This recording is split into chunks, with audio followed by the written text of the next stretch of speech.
Manipuri Wari Pambi Chanel na tabiriba pumnamakpu amuhana taramnok sari ngasiso myamgi ngaihak pothananabagidmak anouba horror story amakak puduna lakchri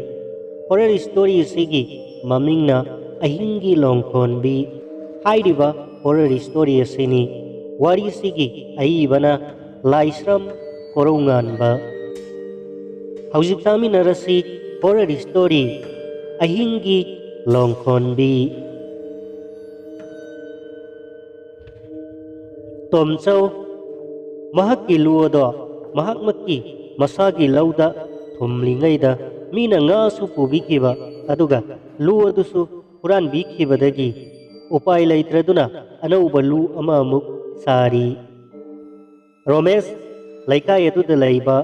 inkhalakliba pakhang masa amani mahaksu mama mapagi amata poksaba masani lau khauba yarkle haiduna araiba ising sing hato oro haiduna mapana tharakpadagi mahakna ising khalloraga halakpagi lambidani tomchau lu sana sana isai ngangli anakpani nangi laupham bandok thamde kanada asumna isai nganglingaida Romesh na ektarkpaga mapasarode Romesh ka laikai mahaki mama tomchauga kaya koinade wari dongdong hekta ngangnei Romesh uba magtada tomchauna hai Romesh nangbu kana koirigene ha kadaidagi koirige nangi mama se nangi luhongba yauningine hai Romesh na mama aidi yamna angang oirida luhongdau yang walida mama bu kamdau birege inega mama danga tongan chabadu nungaibraba anoubu yumbanga chap manabra haiba era karigidi nungaijaradauno adubune aigi mau nupi se matamgi chinjak haibadi angauba atauba mafai matik mayamdo chajaningi do aduda nanega mamagadi ahal oisilagabanina Laining Laishramgi sigadi kaya sana dedo aduna ne chinjak se manar kabadagi tungan chari bani ne hai Romesh taune nuang masu nanega mamagana ne thabak halakpada masa sila ektaktana lerame makhutana ne kolom paigadra hairaga boiler makhonga machiklaga chik tana angang la ektakti dana lerame ne mado urubadagi ne nanega aigana ne munna khanaraga khoi tongan chahaudrabadi ayeng chahi yam silak amatam sida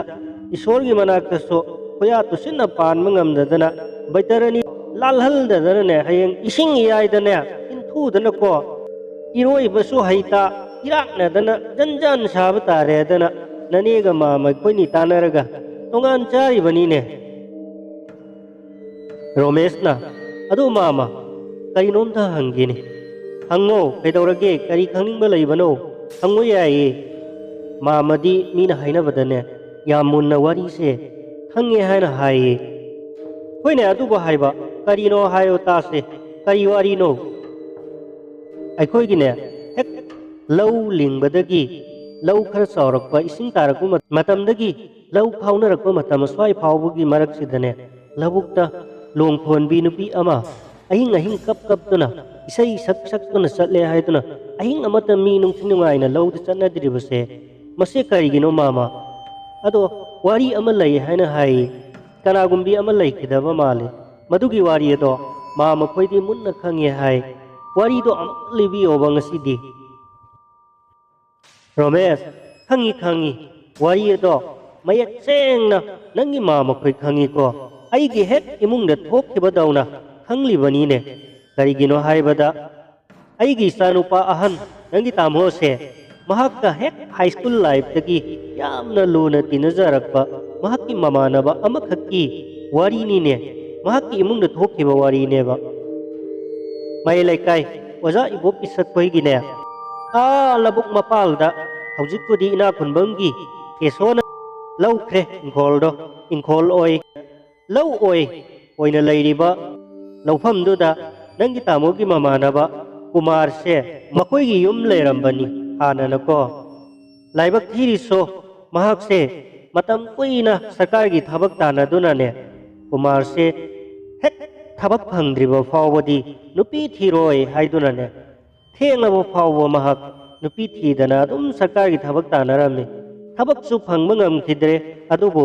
mama su laikidaba kuire mapaga ma khaktanga leijabani mapa su ahal oisilakpaduda nungaitraduna ne mapana kanna yumkai panana ba haijilakpadagi ahal masel haina singnaduna masak matau phajakhrabi nupi amane luhongduna laure makoina luhonglaba matungne ikui kuidana mapa dusu naha oirakpadagi yamna kanna su nomduna horakpanina yamna kanna masa ngamdaba narak yelakpadagi laikannaba ngamdana ne adum matam khara phamsenaramlaga laikhidredo haujikti kumar amadi mahakki nupi isal makoi ani khakta naitum taaduna laihauredo kumar su ngamna ba haiduna su nomduna yamna kanna honajabani adubu yumgi laita laira mayam aduna hinjelakpadagi upai laitaduna aikoigi anakpada lairiba brick farm se chekon se asida matam khara thabak yaure laibangna thiri baso matam khara thabak yauramlaba matung haibadi tha ani mukki matung dane nongma makoigi sekolgi sek sabham aduda laibak ninkhairakpadagi laibakna nanduna kumar do adum laikidre romesna oh amnu nungai ke mama dudi wari makha tabiro mama hoi hoi tau hairakki kumargi sorak loiraba matungda yumdom pok aduda isaldo masak matau su phajai naha su oiri maduda matonta leibado nungaitabadagi mahakki mapamgi mama mapana mapamda leirarasi haiduna yamna kanna haibajani maduda isalna tamogi phiroi loidriu faudangdi ayu mase thadok charoi haina kanna haimanbadagi upai leitraduna isalgi ekpongwinaba mabunggi masanupi mahakki mamau nupi amaga punna yum aduda leiminaredo matam khara lawita matam yausilakpadagi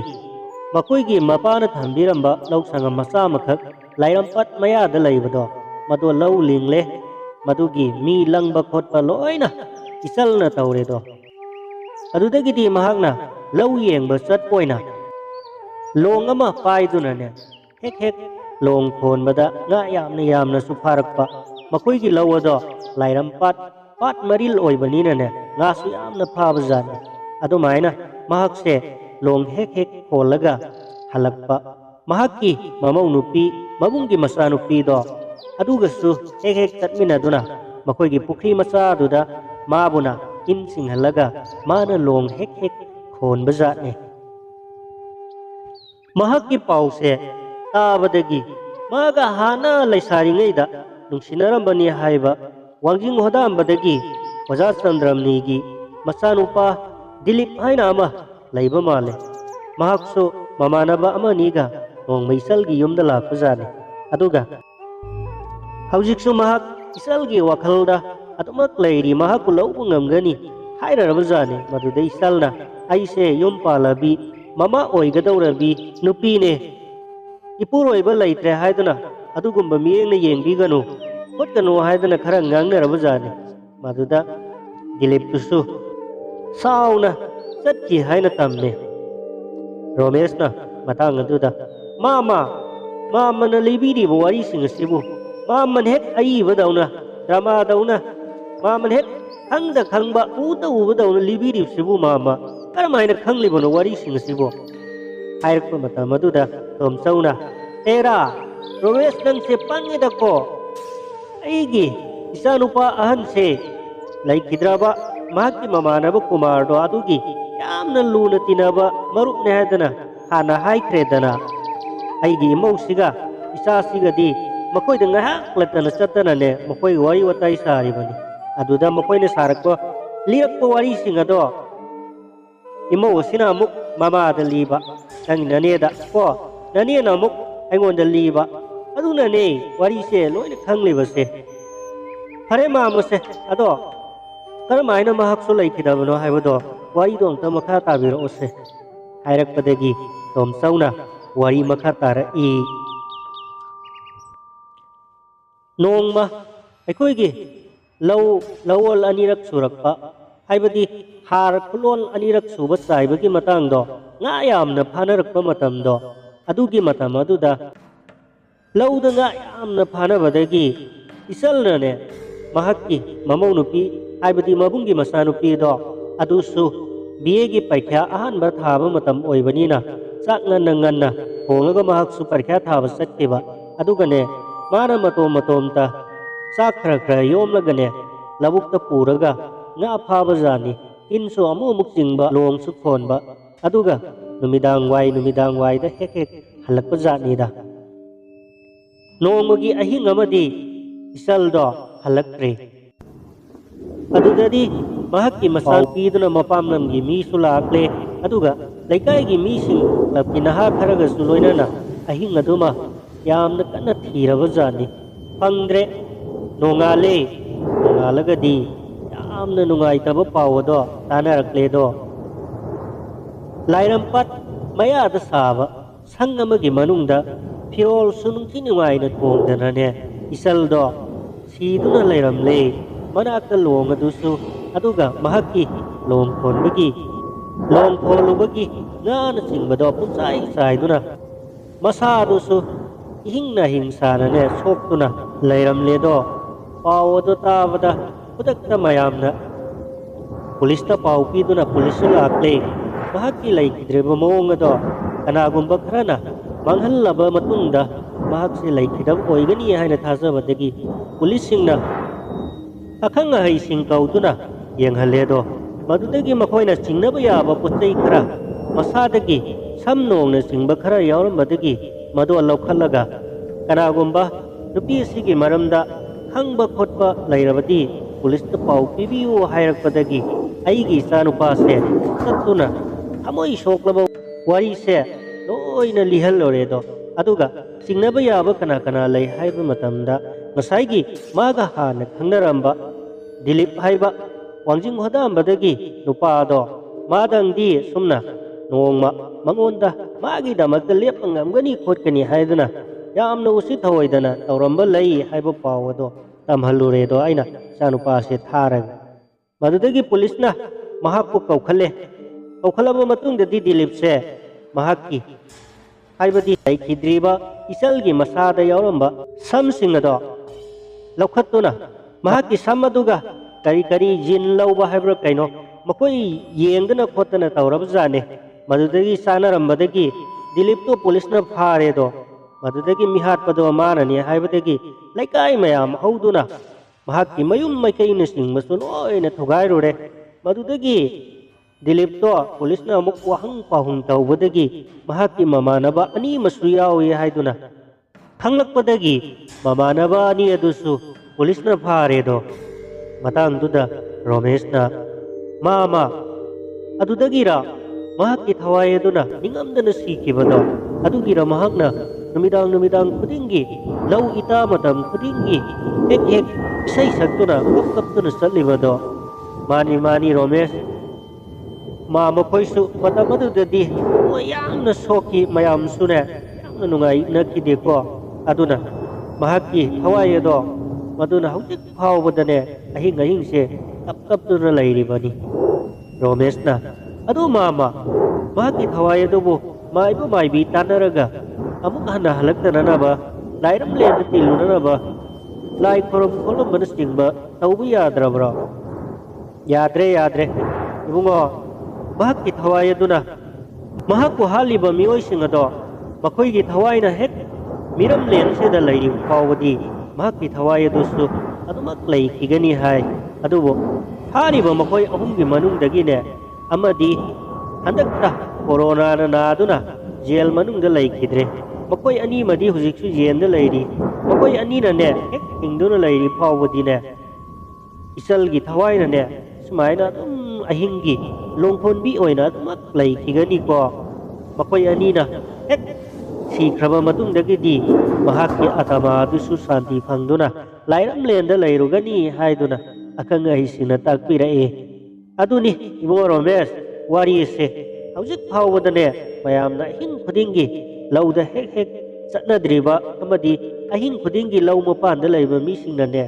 Longkhonbi ama isai sak saktuna kap kaptuna chatle haibado nangi hek tamoga tinaba mamanaba kumardo magi nupi ihawaini ko yamna nungaigidraba thawdokni haibaduni Romeshna mama misingse yamna phate ko sahing chaba mi yamna leibajani ko makhoigi thawai adusu madawna ne machet setuna hatoklaga langthoklabadi yamna pengadabani makhoida yenda leibado adudi pende mama hairakhi tomchauna hoi bungo chumni mayamna su yamna penade adubu ina khunba sanga leiba imung oibanina jenda adumak kankhredo khara lairagadi makhoi amuk thoraklagani ibo Romesh makhoi su nungaiba haibadudi oiraroida makhoi ne yenda leiribase sahi kul leigadabane sahi tara di haukhredana sahi tara amaga leiraga thorakko matamdadi makhoi su pakhang oina anouba haibadu oiragani ko makhoi su nungaiba haibadudi oiraroida Romeshna adu oirasu mama pendeda makhoi mathakta su laman khumninge mama isalgi thawai dudi makhoi ani ne hek hingduna leiri phawbadi adum leikhiba tari ne ko akhoi su ahingda karida amata thokpa satpa phangaroi haiba tomchauna hoi Romesh isalgi thawai do yamna nigamdana sikibanina atoppa mi ngasi phawbada hatpa tuppa sibanabagi pawbagti tade adubu ihan khanganba kappa laubu kaya aduna mayamnane idunane topna chanadabane tomchauga Romeshka wari sana asumna leirigaida Romeshna makoigi babado lakpado lakna ukhi maduda Romeshna mama ngasi amoi soklaba leikidraba isalgi wari edo tahan bibasida amna nungaijare akoigi babasu ai halakmandre haiduna thiba lakle male ada lay patinda lakure mama adudi ai amuk sathrage mama pare bungo yauro ado bungo Romesh yum kai thengna pan base hate ko nangi mama nangi lohong yawningi ko hoy mama airam laga Romesh to parap sathre